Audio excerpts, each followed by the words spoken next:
Corporación Inmanente. Presencia internacional en medios.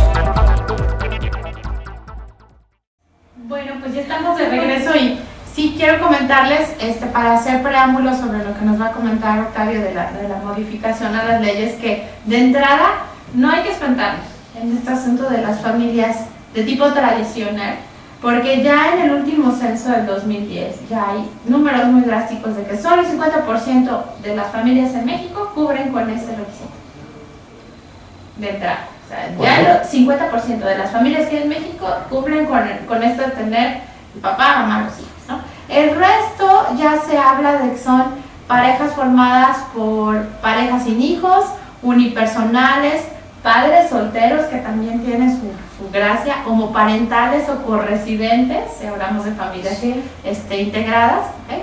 Y bueno, ya son... O hermanos, o hermanos. ¿Te de la película de Lilo y Stitch? Claro. No, ya somos hermanos, pues sí, porque ya no hay ni siquiera papás, ¿no?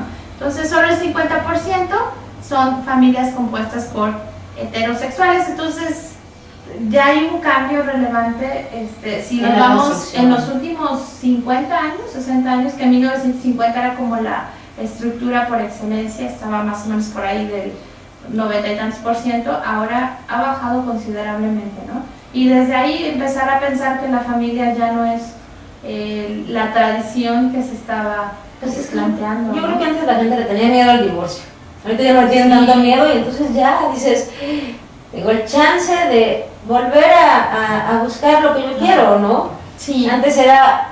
Y te jodes, ya estuviste aquí y ahí te quedaste. Te jodes porque no eras divorciado. Sí. Y pues bueno, lo que veníamos comentando, lo que queremos comentarles es esto, este dato, ¿no? De que el 16 de agosto del 2010, ya hace 4 años, un poquito más, la Suprema Corte de Justicia de la Nación resuelve que son válidas las reformas realizadas por la Asamblea Legislativa del DF, que permite el matrimonio entre personas del mismo sexo y la adopción de menores por parte de ellos. Pues bueno, es sorprendente relativamente, tomando en cuenta este otro dato, que apenas en 1990, 20 años antes de esta legislación que permite el matrimonio entre homosexuales, la Organización Mundial de la Salud eliminó la homosexualidad de su clasificación internacional de enfermedades, así de grueso. Apenas en 1990, todavía estaba clasificado antes de eso como una enfermedad de homosexualidad. ¿Qué es? ¿Una condición? ¿Es una preferencia sexual? No, no es una preferencia. Por supuesto. No, espérame, no es una preferencia porque no es una cosa que tú digas de repente así como que, a ver, ¿qué quiero ser? Voy a ser. No es una preferencia, o sea, no es algo que tú prefieras. María, pero una esto al otro, no, es una condición. Una preferencia no se hace por elección. Yo prefiero, por ejemplo, el ron que el tequila, y no porque yo quise, o sea, fue porque así me gusta a mí. No, a ver. Por supuesto que sí. A ver, preferencia. ¿Qué es preferencia? Es que para mí no es una preferencia. O sea, antes pensaba que era una preferencia sexual. No, es una condición, porque naces con algún tipo, o sea, hay muchas personas que ya nacen con algo con cierta predisposición genética. Modificado, sí. Por supuesto. Entonces, ya ahí no te dan a escoger, no es de, a ver, ¿qué quiero? Prefiero esto. Por eso te digo, no es consciente, no es voluntario, es tu preferencia, es tu gusto, con ese naciste. Es que al decir condición... No se nace. Es que yo estoy en contra, no me gusta eso de condición, porque condición suena como que una situación especial. No, es una situación especial. Bueno, vayamos la situación. Es una situación especial. Es lo que yo digo que no, porque es una situación no especial, es una situación normal y que debe ser normal, y siempre ha sido normal, no vista como normal en estos tiempos. Yo creo que es algo normal, o sea, es una condición, como tu condición es ser alto, ¿ok? Es una condición que tú tienes, o sea, sí, pero genéticamente probablemente ya vienes con todo eso, ¿no? Sí, por herencia. Sí. Entonces, o sea, por eso digo, no es, yo creo que en muchos casos, no sé, en otros, realmente no tengo estudios, hay estudios, sí, pero no es una preferencia, o sea, no es algo que digas, ¿qué quiero? Quiero esto. Pero digo, no dices así, no es voluntario, no escogiste. Mira, no es voluntario en algunos casos, en otros sí. Pero yo creo que también tiene que ver con el contexto. Yo regreso a las cifras del último censo, porque además, por ejemplo, este es el primer censo del 2010, donde el gobierno te pregunta, bueno, y a todo esto, ¿tú qué preferencia sexual tienes? O sea, después de cuántos siglos en este país estamos enfatizando en este factor, que es muy importante. También si no conocemos estas estadísticas es porque tampoco se ha volteado a ver esta población. ¿Ok? No tenemos esos números. Y bueno, llegando a ese punto, ahí voy. De las 26 millones de familias que hay en México, 25.697.000, casi el 1% están conformadas por parejas del mismo género, que son 229.473 familias. ¿Es cuánto? ¿El 1%? El 1% apenas, ¿ok? Pero de los hogares conformados con una pareja se encontró que están algo así como 57.040, donde las personas son del mismo sexo. De los hogares conformados por familias nucleares, es decir, una pareja con hijos, se encontró que en México hay 172.433 familias homosexuales, ¿ok? Y bueno, por otro lado, 1 de cada 10 hogares son unipersonales, este tipo de familias donde o hay un papá o hay una mamá, pero en este caso no se conoce cuál es su inclinación sexual, ¿no? Entonces, puede haber todavía un campo todavía más amplio en este sentido. Sin embargo, tampoco todo el mundo lo va a manifestar. Y lo otro que les digo es que estadísticamente y desde el punto de vista de la política de Estado, pues hasta apenas con estas modificaciones que empiezan a gestionarse en los 90s, es que empieza a decir, bueno, espérame, yo tengo esta estructura de familia, porque además pudo haber estado generada muchos años, ¿no? A lo mejor tú y yo vivimos como amigas ante la sociedad, aunque tengamos una relación, tenemos cada quien sus hijos, pero estamos ahí, ¿no? Se puede dar. Por supuesto. Y no es necesario que lo declares. Y se dio mucho en este país.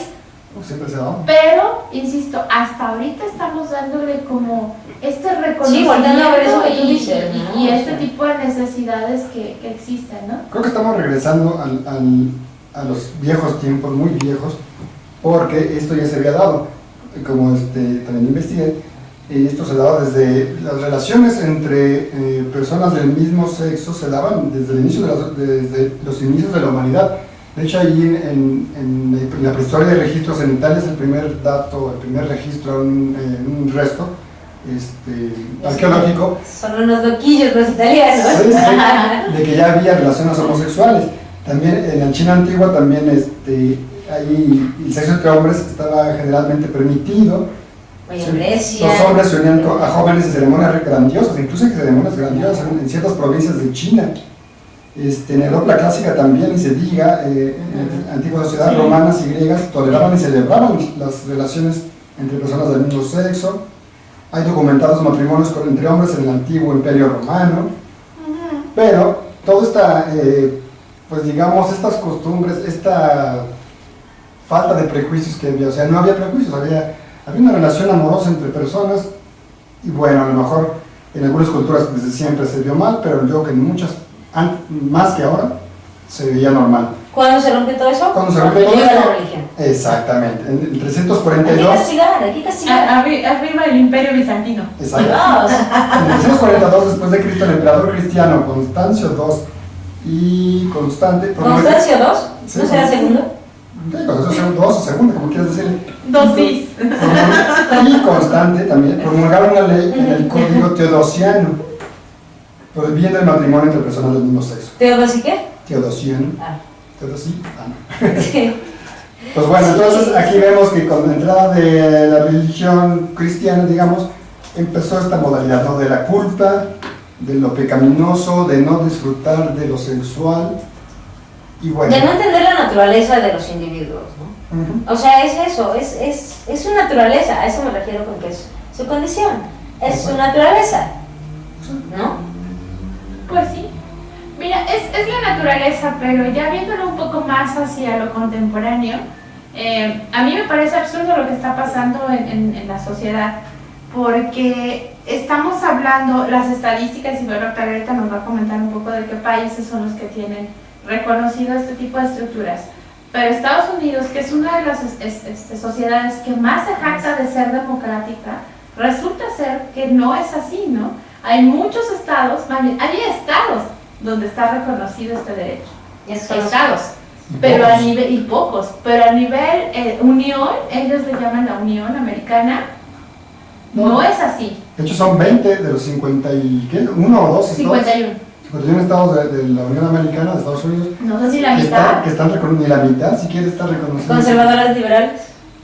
La mayoría son republicanos, demócratas, perdón, pero los republicanos pues, es una concepción totalmente aislada todavía, ¿no? Es decir, los países más chidos. Las primeras leyes de la época actual en reconocer el matrimonio entre personas del mismo sexo se aprobaron durante las primeras décadas del siglo XXI. Por ejemplo, en 16 países, a esta fecha, hasta mayo del 2014, hay 16 países. Argentina, Bélgica, Brasil, Canadá, Dinamarca, España, Francia, Islandia, Noruega, Nueva Zelanda, Países Bajos, Portugal, Reino Unido, Sudáfrica, Suecia, Uruguay y varias jurisdicciones, como les decía, en México y los Estados Unidos. Entonces, pues bueno, vemos que pues es en Europa, ¿no? En Europa donde está este movimiento, como siempre, la vanguardia viene desde allá, ¿no? La vanguardia cultural y en este caso sexual, ¿no? Y me llama la atención Uruguay, ¿eh? Porque y Argentina Uruguay siempre está muy... Sí. Como muy subestimado. Yo quiero un presidente como el de Uruguay. Oh. Y Argentina también llama un poquito la atención. Argentina que sí, pues, se parece mucho a nosotros un poco, aunque un poquito más presumidos. Pero es como más... Digamos, el estereotipo argentino. Sí, ya escupió para discúlpelo. ¿Es que la corte o puedo...? Que enseñan mi playera aquí de México. Es que no, ¿cómo crees? Tiene cierto parecido a los mexicanos. No son presumidos. Ah, no son presumidos. No, es el estereotipo que tenemos. Pero, es lo mismo que ya digan que somos charros. Bueno, o sea, Dios. No tanto. Así de, sí, no los tanto mariachis de México. Ya es por regiones, además. Hay regiones que son las me va a dividir en regiones. No, sí. Para hacerlo sencillito. No, porque sí, así me lo explicó un primo que anduvo por allá, por Argentina y por Chile. Dice que en Chile igual son muy parecidos en ciertas regiones a los argentinos. Quiero ver las encuestas que hizo, quiero ver toda la investigación que hizo para que me diga. Te la traigo la próxima semana. Por favor. Pero es que también que llama la atención de estas estadísticas que no hay países orientales. No, para nada. Pues es que... Es de los países, de las culturas, digamos, más atrasadas, entre comillas, más conservadoras. No, o sea, conservadoras y conservadoras. Pues vámonos a un café. Corporación Inmanente. Presencia internacional en medios.